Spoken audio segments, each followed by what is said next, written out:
For 100 years, the Chapel of St. Thomas Aquinas has been the center of faith at the University of St. Thomas.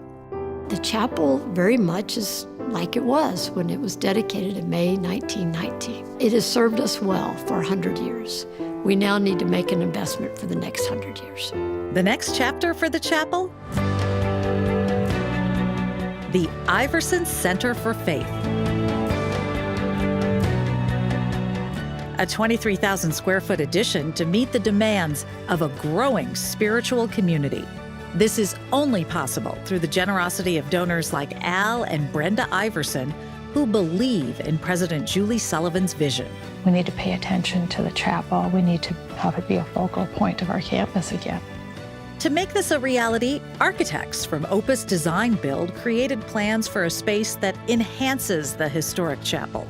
What they're doing is staying away from the building, wrapping around it, not overwhelming it by the height of the addition. The addition will include gathering areas, a multi-faith meditation room, a sacred arts gallery, rooms for the bride and groom, space to seat 300 guests for meals, and 2 large outdoor gathering terraces.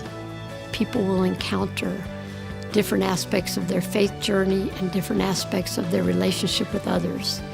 The Chapel of St. Thomas Aquinas and the Iversen Center for Faith, expanding the spiritual reach on campus.